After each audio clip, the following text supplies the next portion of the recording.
हमारी एलिस कहती है क्या कल के बारे में क्या। वो तो बहुत ज्यादा घबरा गई थी। तो ड्यूक स्माइल करके उसकी तरफ देखता है। वो सोचती है क्या क्या कल के बारे में क्या, आखिर ये कल का जिक्र क्यों कर रहा है। मैं तो बस अपने कमरे में गई थी, ना मैं इससे मिली थी और ना ही मुझे कोई ख्वाब आया था। डेफिनेटली कुछ भी नहीं हुआ था। तो वो कहता है क्या एलिस तुमने अपनी होली पावर कल ज्यादा यूज नहीं कर ली थी। वो कहती है अच्छा होली पावर।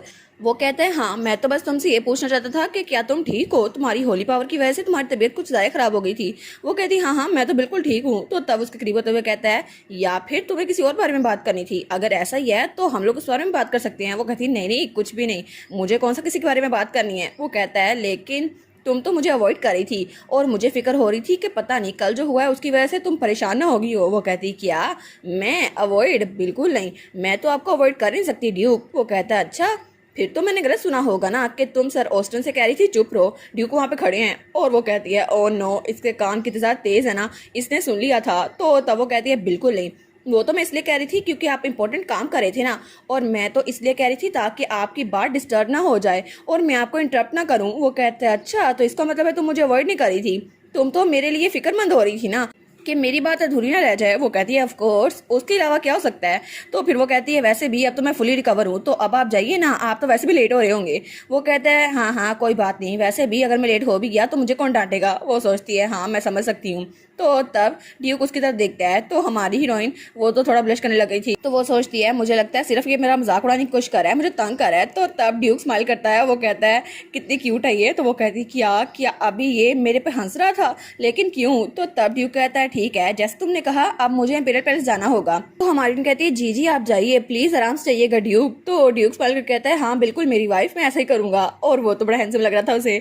तो हमारी कहती है कि यार ये स्माइल क्यों कर रहा है, ये तो स्माइल करते हुए भी इतना हैंडसम लगता है। तो तब ड्यूक वहां चला गया था। वो सोचती है सच में ड्यूक तो सच में बहुत ही ज्यादा हैंडसम है, और वो तो उसी को देखी जा रही थी या फिर कहे घूरी जा रही थी। तो उसको गार्ड कहता है बिल्कुल, एक मैन के पर्सपेक्टिव से वो भी बहुत ज्यादा हैंडसम है, मुझे भी यही लगता है। वो कहती है ना मैं जानती हूँ, लेकिन तभी वो थोड़ा एम्बेरस होती है और उसके पेट में मुक्का मार देती है। वो कहती है नहीं नहीं मैं जरूर पागल हो गई होंगी, मैं आखिर ऐसा क्यों कह रही हूँ। तो उसका गार्ड कहता है मैं तो सिर्फ आपकी बात से एग्री हो रहा था, आपने मुझे क्यों मारा। तो तभी वो उसको देखते हैं। तो वो कहता है मैडम आपका तो पूरा चेहरा लाल हो गया है, कहीं आपकी तबीयत तो खराब नहीं है। वो कहती है नहीं नहीं मैं बिल्कुल ठीक हूँ। और वो कहती है ठीक है, मुझे बस भूख लगी है ना, मेरा चेहरा इसलिए लाल हुआ होगा, मैं अभी जाके ब्रेकफास्ट खा के आती हूँ। वो कहता है हाँ हाँ आप बहुत ज़रा हंग्री है ना, इसलिए आपको भूख लगी होगी।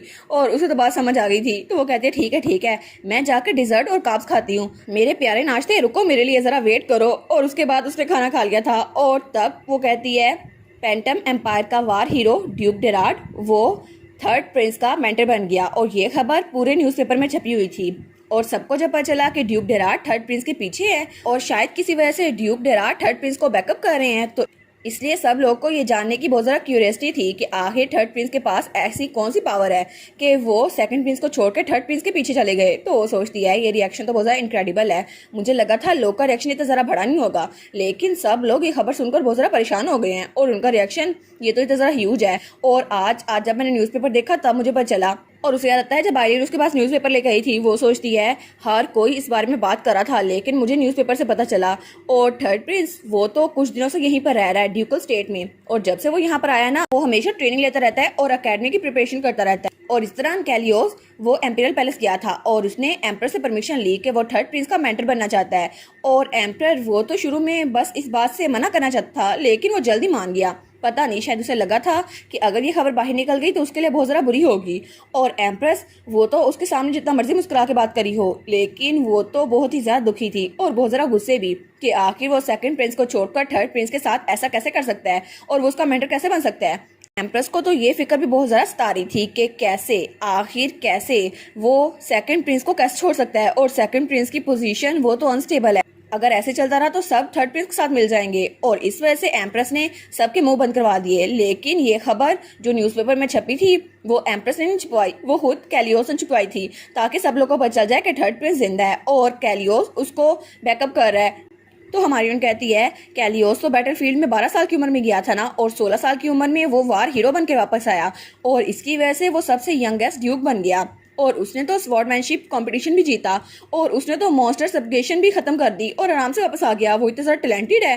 तो उसका गार्ड कहता है जी बिल्कुल, वो बहुत ही ज़्यादा अमेजिंग इंसान है, इसलिए तो हम लोग उनकी टीम में हैं। तो हमारी सोचती है ये कितना फनी है ना कि इतना ओवर पावर्ड करेक्टर जो कि इतना ज़्यादा समझदार है, उसको मिसिस क्विलिन ने पॉइजन दे दिया और उसे पता भी नहीं चला। तो तब वो उसको देखती है तो उसका गार्ड बड़ा प्राउड हो रहा था। वो कहती है तुम्हें इतना फख्र क्यों हो रहा है, लेकिन वो सोचती है एनीवेज अब ये आर्टिकल्स वो तो थर्ड प्रिंस के फेवर में जाएंगे, क्योंकि कैलियोस की रेपुटेशन के हिसाब से कोई भी आर्टिकल इसके खिलाफ क्रिटिसिज्म नहीं पेश कर सकता। तो तब वो वहाँ पर देखती है तो दूसरे पेज पर एम्पीरियल हंटिंग कॉम्पिटिशन के बारे में लिखा हुआ था। वो कहती है क्या, और वहाँ पर लिखा हुआ था कि हाई प्रीस्ट भी इसमें इन्वॉल्व होने वाले हैं। वो सोचती है हाई प्रीस्ट और रॉयल फैमिली ये तो बिल्कुल अलग चीज़ है ना, और रॉयल फैमिली और हाई प्रीस्ट ये तो आपस में कोई ताल्लुक रख ही नहीं सकते। ये तो ला है ना कि प्रीस्ट और एम्पायर के लोग यानी कि रॉयल फैमिली वो आपस में कोई भी रिलेशनशिप नहीं रख सकते। शायद ये सब कुछ एम्प्रेस ने करवाया होगा ताकि सेकंड प्रिंस की पोजीशन को सिक्योर किया जा सके। और वो सोचती है हंटिंग कंपटीशन उसमें हाई प्रीस्ट भी आ रहे हैं, तो इसका मतलब है कि टेम्पल इस सब में इन्वॉल्व हो रहे हैं ना। तो फिर इसका सिर्फ एक मतलब होगा कि एम्प्रेस ने उनके साथ हाथ मिलाने का डिसीजन ले लिया है और उनको कुछ ना कुछ रिश्वत दी होगी ताकि उनका रिलेशनशिप ज़रा अच्छा हो जाए।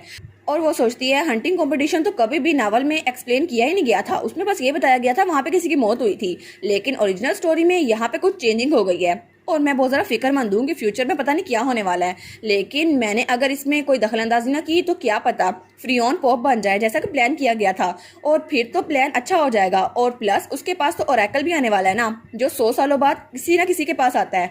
और मैंने तो ओरिजिनल स्टोरी में भी पढ़ा था कि ओरेकल जो कि फेरियोन को मिला था और फ्रियोन ने उसको रिसीव किया था, लेकिन प्रॉब्लम ये है मुझे याद नहीं आ रहा उसे ये कब मिला था, शायद स्टोरी के एंड पे। लेकिन अगर तब मिला तो फिर तो कुछ भी नहीं होगा, उसको भी मिलना चाहिए। वो सोचती है चाहे जो भी हो हाई प्रीस्ट फ्रियोन वो भी हंटिंग कॉम्पिटिशन में आने वाला है। तो हमारी सोचती है जैसी फ्रियोन की पर्सनैलिटी है ना, मुझे लगता है वो खुद नहीं आना चाहता था, उसको जानबूझ के यहाँ भेजा जाएगा, इसलिए न्यूज़पेपर में खबर छप गई है ताकि वो मना ना कर पाए।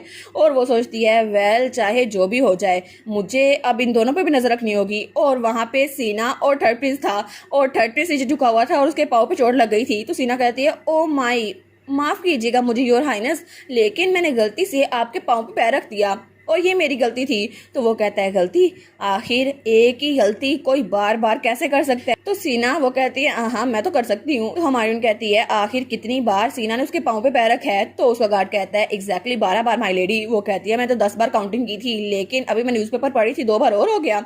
वो कहती है आखिर ये लोग ऐसे एक्टिंग क्यों कर रहे हैं, ये लोग मिलजुल के क्यों नहीं रह सकते। और वो वहाँ चेयर पर बैठी हुई थी और आईलीन उसका गार्ड उसके पास था और वो दोनों थर्ड प्रिंस और सीना डांस प्रैक्टिस कर रहे थे।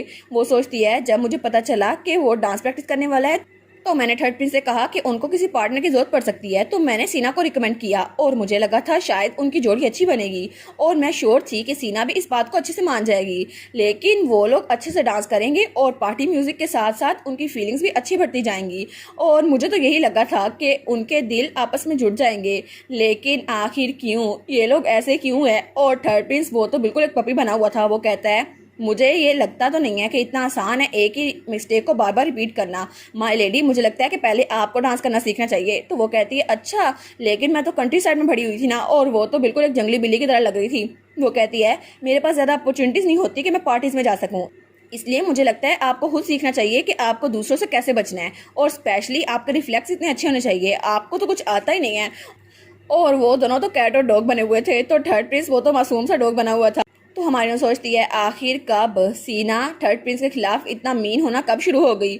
और तभी उसे याद आता है जब उसने थर्ड प्रिंस का हाथ पकड़ा हुआ था और सीना वहाँ पर आई थी। वो सोचती है शायद वो टाइमिंग ही बैड थी, मे भी उसे लगा हो कि हमारे दरमियान कुछ चल रहा है, लेकिन ऐसा कुछ भी नहीं था।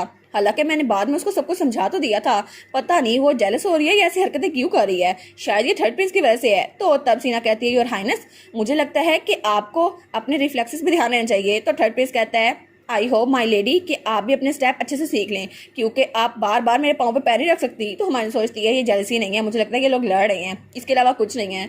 तो वो गहरी सांस लेती है और खड़ी रहती है। तो उसका गार्ड कहता है क्या आप और नहीं देखने वाली इनको। वो कहती है नहीं नहीं, मुझे लगता है कोई प्रोग्रेस हो नहीं रही तो मुझे देखना बंद कर देना चाहिए। वो कहता है जी जी मैं समझ गया, क्योंकि वो लोग बार बार लड़ी जा रहे थे। वो कहती है मुझे लगता है कि हमें कुछ मीठा खाना चाहिए, सबका मूड अच्छा हो जाएगा कुछ डिलीशियस खा के। तो थर्ड प्रिंस और सीनान दोबारा से डांस करना शुरू कर दिया था। तो आइलीन कहती है कि मैं शेफ से कहूँ कि वो डिजर्ट प्रिपेयर करे। तो हमारी कहती है नहीं नहीं, उनको कहने की कोई जरूरत नहीं है, क्योंकि मैं बाहर जाकर खुद वो खरीदने वाली हूँ। जब मैं डिजर्ट खरीद कर आऊंगी ना तो शायद ये खाकर ये दोनों थोड़ा सा अच्छे से बात करने लग जाए, क्योंकि आई होप डिजर्ट खाकर इनका मूड तो अच्छा हो जाएगा ना। और इसी के साथ ये वाला पार्ट यहीं पर ख़त्म। तो आप लोग बताइएगा आप लोग को ये पार्ट कैसा लगा, और वीडियो को लाइक और चैनल को सब्सक्राइब लाजमी कीजिएगा। बाकी वीडियोस का लिंक भी स्क्रीन पर नज़र आ रहा होगा, तो काइंडली उनको भी चेकआउट कर ले। और thank you so much for watching my videos. Stay safe, bye bye.